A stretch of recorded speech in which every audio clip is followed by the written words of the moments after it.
Unit 1, Recording 1. 1.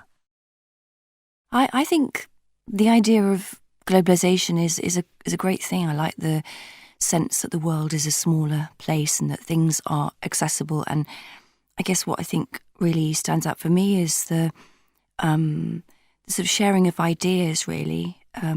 Maybe we can inspire each other, learn from each other, I think, create a sort of sense of tolerance for each other. 2. Well, globalisation's become a bit of a swear word for a lot of people. There are good aspects to it, I suppose, but one of the things that gets on my nerves is you go to any town in England and the high streets are all, or almost all, identical. It's the same shops, the same franchises, and there seems to be so little individuality. There's no room for individuality, and I think that's a great shame because we're missing out on the qualities you would get from local areas that specialise in whatever. But there's no chance for that to flourish because of the big chains that are global, and it's a bit too bland for me. 3. Living in London, you just see globalisation all the time, and I think this city is a fantastic example of the positive side of globalisation, really, because people are so tolerant on the whole. If you go into particularly the city of London, say, you've got people from all different countries who come to work here in the financial sector. Then you go into the cafe next door and there's all different accents, and it's so usual now that people don't really comment on it or notice it. And it's only when you leave London and go to perhaps somewhere more rural that you realise that it's not the same everywhere else. And although that brings some tension sometimes, I think on the whole it's just a brilliant thing. 4.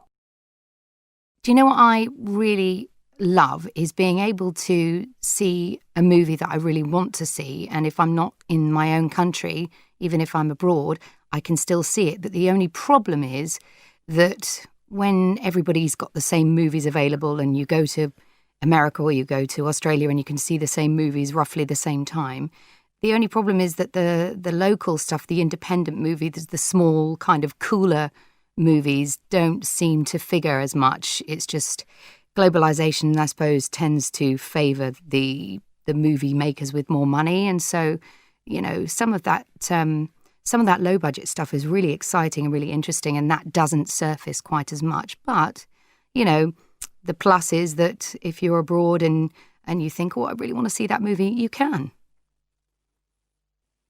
5. Well, I think globalization is a good thing, actually. A few years ago, my friend and I went on a graduation trip to Japan for 2 weeks, and we were really excited because we were always really into Japanese culture and food and everything. And when we got there, at first, it was amazing to eat authentic Japanese food all the time.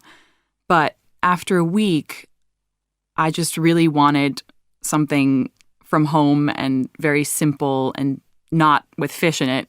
So we ended up going to McDonald's, and that kind of became my everyday thing because I just couldn't stand having fish every morning for breakfast. So, yeah, I'm definitely for globalization. 6. Yeah, I must say, I think in general it's a really good thing. With my life here, it suits me, the kind of globalisation thing.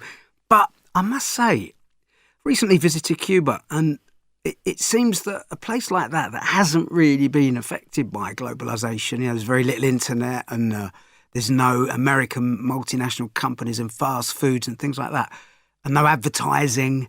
It's just great to be there because you don't feel bombarded by all the kind of global brands that we all have to live with all the time.